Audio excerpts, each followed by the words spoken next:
नमस्कार मंडळी, शोभा स्वाद मराठीमध्ये आपले खूप खूप स्वागत आहे. तर मंडळी, पावसाळा निमित्त आज आपण छान पैकी अशी खेकडा भाजी बनवणार आहोत. चला तर बघूया कशी बनवायची ती. हा कांदा ना मी असा पातळ चिरून घेतलेला आहे. हिरवी मिरची, लसूणचा ठेचा, हिला लाल लसणाची चटणी, कोथिंबीर, धने, हळद, मीठ, तांदळाचं पीठ, बेसन पीठ आणि तेल. तर या कांद्याला ना मी असं मीठला सोडून घेतलेलं आहे, म्हणजे कांद्याला आपलं आमचं पाणी सुटले आहे हिशोबाने. तर आता मी धणे थोडेसे कुटून घेते, असे कुठून म्हणजे मी फक्त असे दोन भाग केलेले धण्याचे, जास्त बारीक करायचे नाही आपल्याला. तर हे धणे असे थोडेसे कुटून घेतले. आता कांदा ना असं एकदम पाकळी कांद्याची मोकळी झाली पाहिजे. त्याच्यात आपण आता बेसन पीठ टाकून घेऊ. कांद्यामध्ये बेसन पीठ टाकलं ना की छान होतात. आणि आपल्याला एक लक्षात ठेवायचं, कांदा अजिबात पाणी टाकायचं नाही. कांद्याला मीठ लावलेलं आहे ना, त्याला आमचं पाणी होतंय.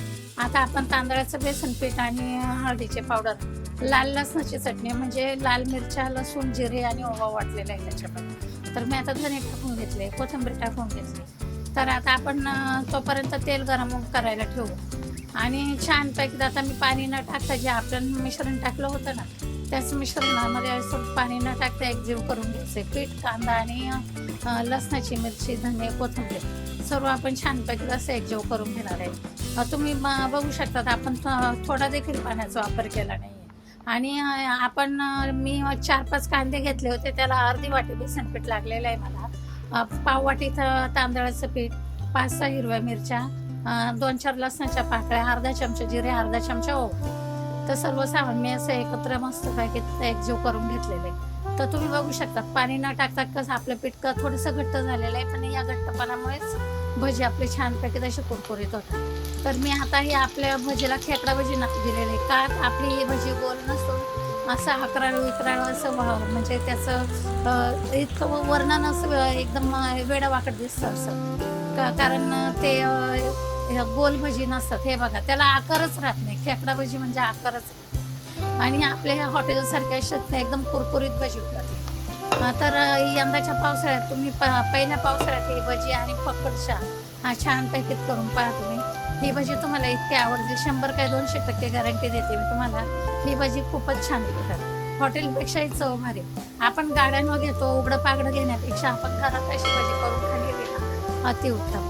पहा बरं, असं एकदम बारीक गॅसवर सुद्धा भजी तळायची नाही, कारण बारीक गॅसवर तळले ना तर नरम पडतात. ही भजी मोठ्या गॅसवरच टाकायची. आणि फटाफट असं म्हणजे अगोदर एकदा भजीचं खाणं झालं ना का असं छान पॅकेट परतून घ्यायची. अशी मस्त एकदम कांदा आतमधला शिजला पाहिजे. एकदम फास्ट गॅस पण नाही ठेवायचा, असं मिडियम गॅसवर. पहा बरं, आता ही भजी आपली तळून झालेली आहे.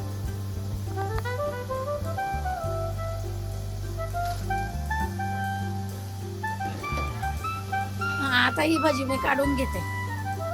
अशाच पद्धतीने मी दुसरी सुद्धा भजी तुम्हाला दाखवणार आहे बनवून. तर त्याच पद्धतीने मी टाकून घेणार. ही भजी इतकी कुरकुरीत झाली आहे की अक्षरशः तुम्ही माझ्या पद्धतीने नक्की ही भजी करून बघाल ना, त्यावेळेस तुम्हाला कुरकुर असं वाटेल. खूप छान रेसिपी आहे. तर मंडळी, नवीन यूट्यूबला एक सबस्क्राईब आणि एक लाईक आणि एक कमेंट किती महत्त्वाचं असतं. तुम्ही मला कमेंट करत नाही. सबस्क्राईब करा, लाईक करा, शेअर करा, कारण मला तुमचा सपोर्ट आहे. जसं इथून मागे सपोर्ट केला तसा सपोर्ट करा.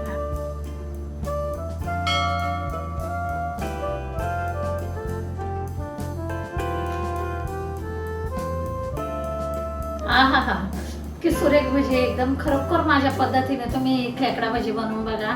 आणि व्हिडिओ आवडल्यास लाईक करा, शेअर करा, सबस्क्राईब नक्की करा. आणि माझ्या पद्धतीने एकदा ही खेकडा भजी नक्कीच करून बघा. या धनीने इतके चव छान येते ना, खरोखर तुम्ही या माझ्या पद्धतीने पहिल्या पावसाळ्यात ही भजी आणि फक्कड चहा असं करून बघा. बाय बाय, भेटूया पुढील भागात.